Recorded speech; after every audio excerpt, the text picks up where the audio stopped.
What's good, you guys? Welcome back to my YouTube channel. If you're new here, please welcome. So you guys nasinda uya ninyaya iri kunetsa mumastreets, nyaya iri kupisa mumastreets, nyaya yemusikana wekumount Darwin. So zvakaitika pavidhio iyi, musikana uyu wamuri kuona ari pekutanga uyu akatanga achidenwa nerimwe bhuli raimudena. Musikana uyu akamudenha akamushungurudza achifamba achimudhonza achimuti ndirove handikurove chichi. Then musikana uyu airohwa asingadzoseri achiramba achiti handikuzvida handikuda zvekuti asezvekurwa. And then matebhos akadzotena musikana bva aburitsa bhegi. Ndati akarova munhu guys, akarova munhu. And this has taken social media with another 10 vanhu vakati aiwa mabhuli ndo zvaanoda kuitwa. A lot of people are now contributing to this girl. Ndo dzinonzi nyasha guys. Nyasha kana dzakuloketa hadzine zera kana kuti iwe uri kupi. David akangoloketwa ari mwana mudiki akauraya Goliath. So this lady vanhu vazhinji, mwana uyu musikana vanhu vazhinji vada kudonata zvinhu zvakawanda wanda. Bruno Furnitures achamupa masofa, ana chibaby honda ati ari kumupa mapeds. Vanhu vakawanda, madam boss vati vari kuoffer scholarship. Vanhu vakawanda vati vari kupa musikana uyu zvinhu. A lot of people are now offering a lot of things, and yeah, tinongoti aiwa social media yakuita neimpact chaiyo chaiyo. Ukaposta zvawaposta pasocial media, make sure kuti it's positive, because ukaposta zviri negative zvinobounce back kwauri, asi ukaposta zviri positive mangwana zvinozokunakira iwe. We are just waiting for the big fish. Takamirira makomana vahombe anasei week now. We all know kuti vakomana vahombe vanoposta iri Friday. Havangazomushairiwo something, havangazomushairi ka 10,000.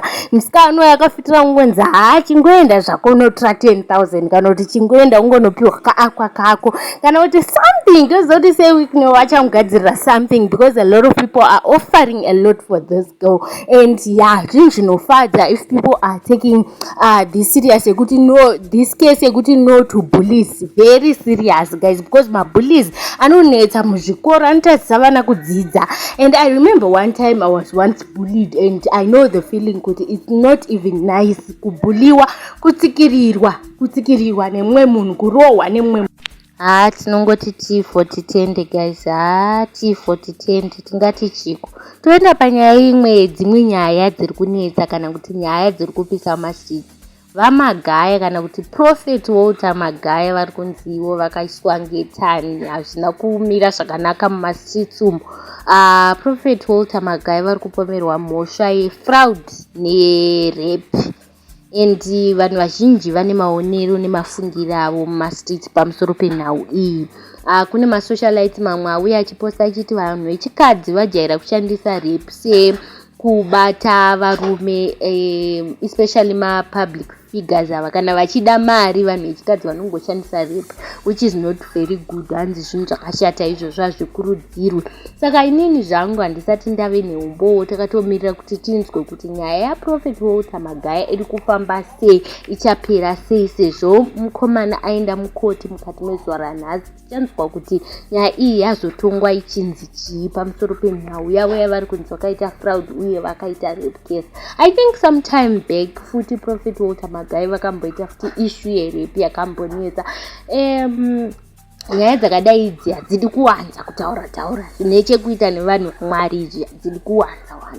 Toenda panyaya imwe iri kunetsa yaChipo the Trouble Cause ari kuti iye Tandaza Mazi ane system yekurova mukadzi, and Tandaza Mazi ari kunzi atumira amai sensitive kuti vapost about Chipo. Saka Chipo ati ini ndakurifumura gure since iwe waramba kuya kuinbox kuti titese titaurirane, ini ndakutaura zvaunoita, unoita system yekurova mukadzi. Saka zvinhu zvaita zvashoka vanhu vazhinji, because we all know Tandaza Mazi nemukadzi wake as a loving couple. Saka kana takuhwa idzi dzine chekuita nedzekurovana kana kuabusana, totoshuva kuti zviri kumbofamba sei guys. Takushuva kuti chiri kuitika mastreets ari kungendengetswa ngei. Ndo dzimwe dzenyaya dzandandinadzo musi waranhasi dzandati ndimbokupakurirai mumbonzwa.